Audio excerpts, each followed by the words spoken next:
muli ang Mr. Aircon.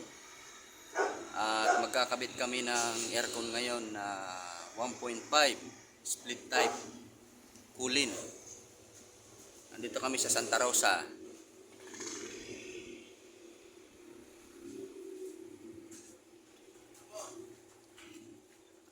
Ayan yung ating tropa. Buhat na yung outdoor. Ayan mga ka-aircon. Papalit tayo ng aircon. Kulin.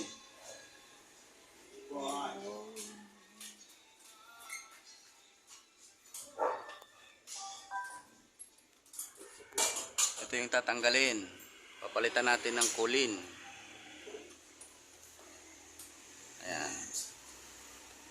Palitan natin yan ng bagong aircon. Yan po ay ano na, wala nang mabilhang parts.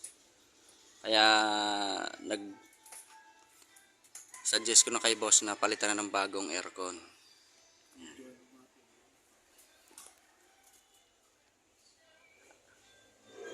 Bro, ano dah? Bro.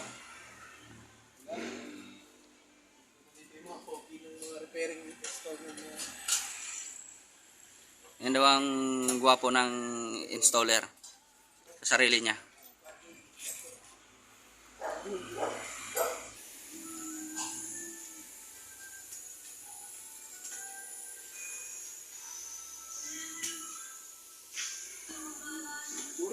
Tuloy mo. Sus mo. Oh.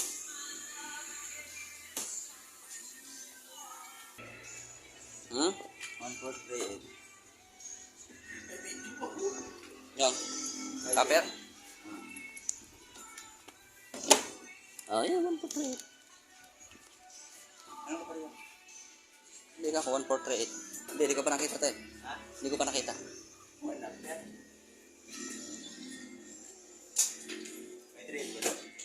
Meron.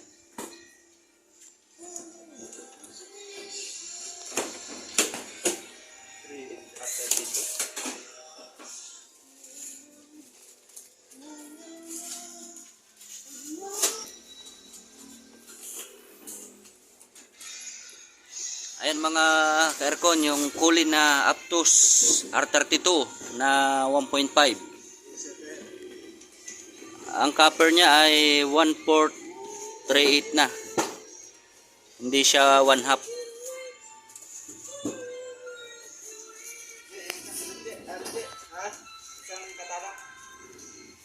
Ayan o.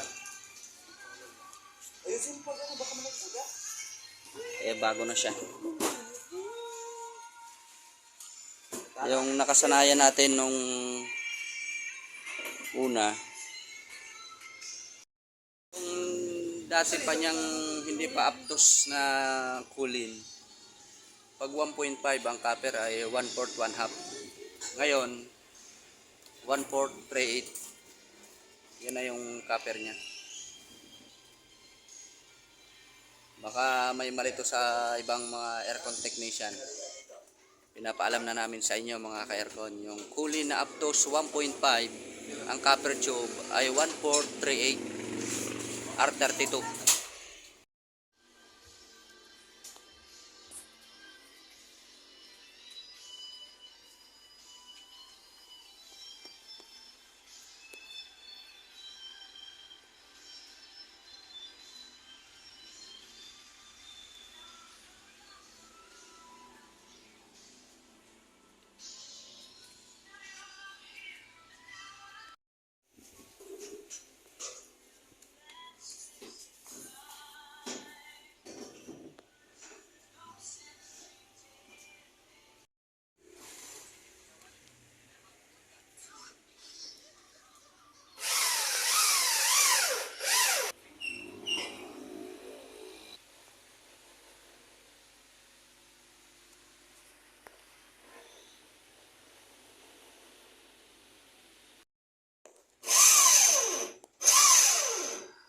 Ayan mga ka-aircon, dagdag namin yung bracket dahil lumiit yung paa, hindi kasya.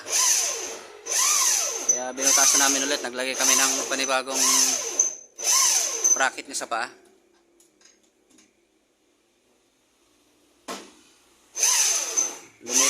itong outdoor.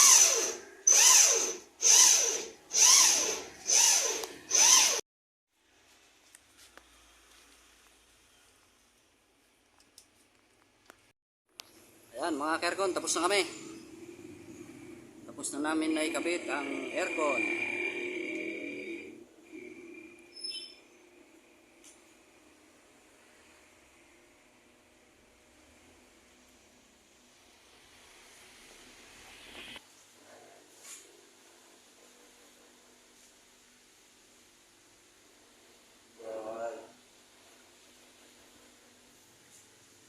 Ayan yung taong inaantok.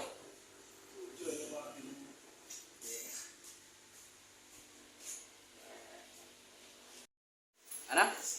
Dito tayo po, boss.